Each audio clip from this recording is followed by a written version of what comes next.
the picture of the podium, the long red carpet, the central transverse hallway that separates the state dining room at the far end of the White House from the East Room, which is where the camera is located. The president will likely emerge from one of the three rooms on the left-hand side and will come out and address more than a national, but certainly a global television audience, as so many millions of Americans, families are in touch with one another saying, are you watching this on television? Osama bin Laden is dead. Again, it's been 9 years, 7 months, and 20 days since 9/11, the day when most Americans began to hear the name, learn more about the man who was the founder of the organization we now know as Al-Qaeda, and thus the mastermind behind the attacks of 9/11 that changed the world, changed this country forever, certainly changed U.S. foreign policy. The president is expected to obviously declare the news and then talk about the other issues that come out of this, including but not limited to safety of Americans and American facilities.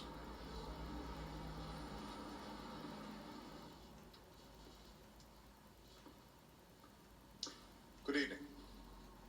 Tonight, I can report to the American people and to the world that the United States has conducted an operation that killed Osama bin Laden, the leader of Al-Qaeda, and a terrorist who's responsible for the murder of thousands of innocent men, women, and children. It was nearly 10 years ago that a bright September day was darkened by the worst attack on the American people in our history. The images of 9/11 are seared into our national memory.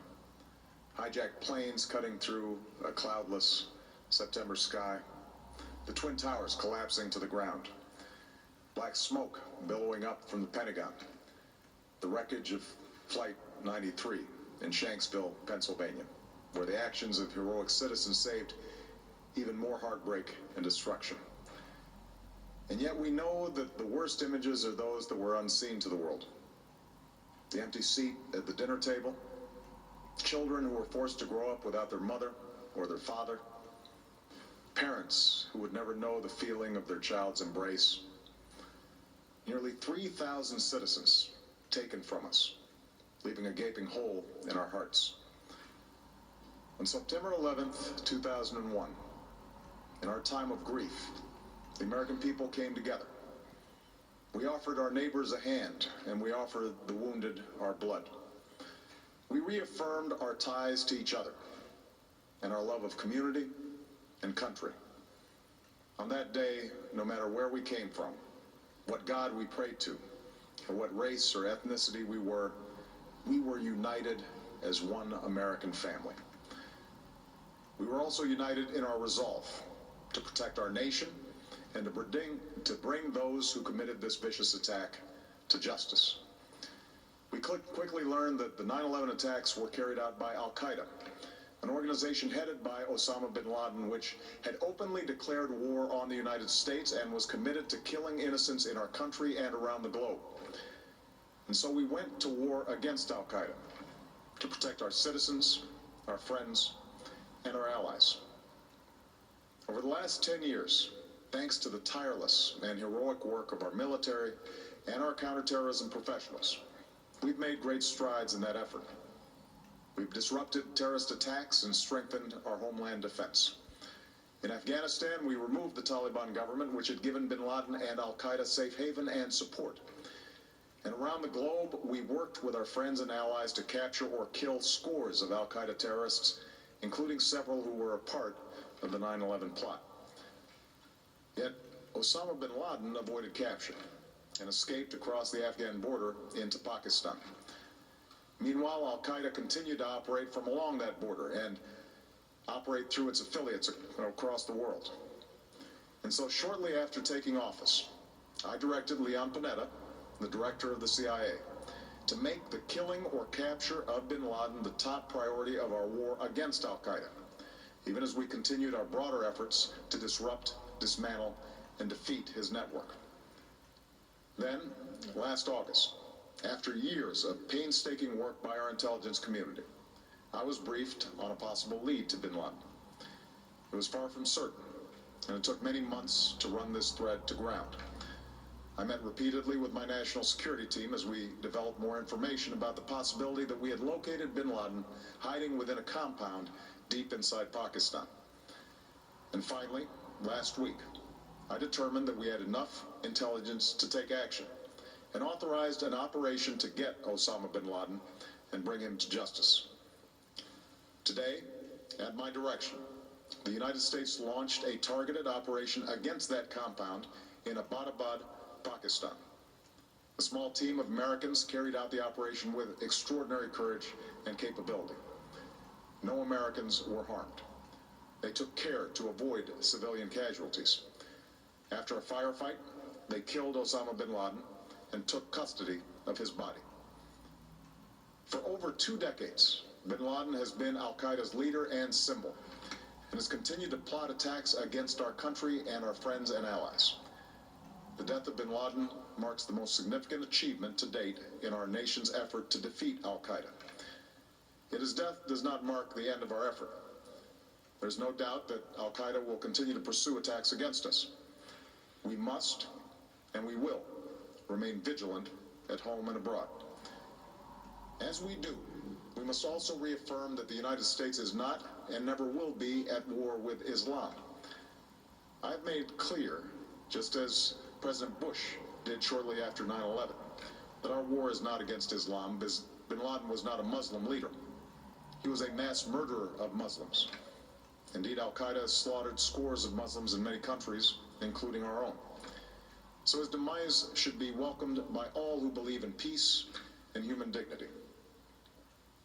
Over the years, I've repeatedly made clear that we would take action within Pakistan if we knew where bin Laden was.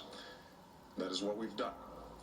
But it's important to note that our counterterrorism cooperation with Pakistan helped lead us to bin Laden and the compound where he was hiding.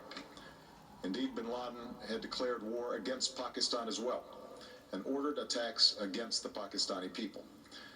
Tonight, I called President Zardari, and my team has also spoken with their Pakistani counterparts. They agree that this is a good and historic day for both of our nations. And going forward, it is essential that Pakistan continue to join us in the fight against al-Qaeda and its affiliates. The American people did not choose this fight. It came to our shores and started with the senseless slaughter of our citizens. After nearly 10 years of service, struggle, and sacrifice, we know well the costs of war. These efforts weigh on me every time I, as Commander-in-Chief, have to sign a letter to a family that has lost a loved one, or look into the eyes of a service member who's been gravely wounded. So Americans understand the costs of war. Yet, as a country, we will never tolerate our security being threatened, nor stand idly by when our people have been killed. We will be relentless in defense of our citizens and our friends and allies. We will be true to the values that make us who we are.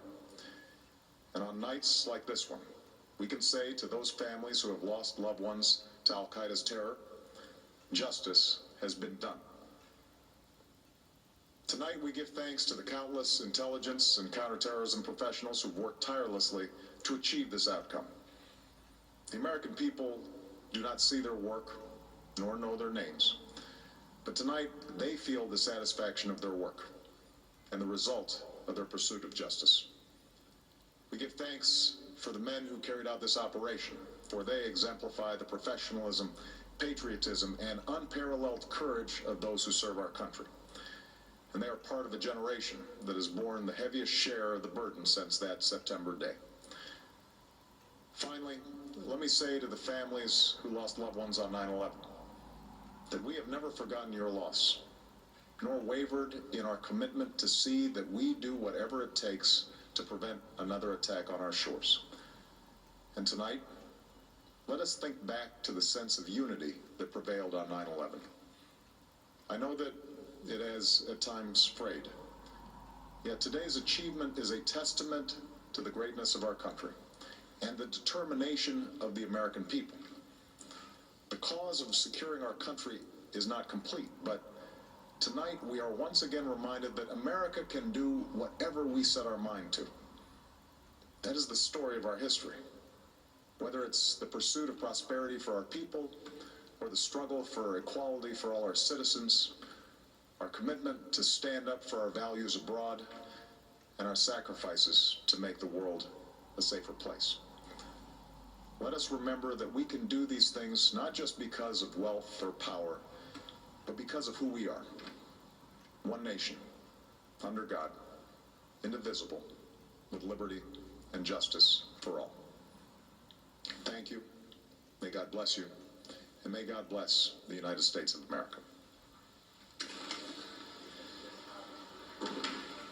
And with that, the President of the United States announcing that Osama bin Laden, the founder of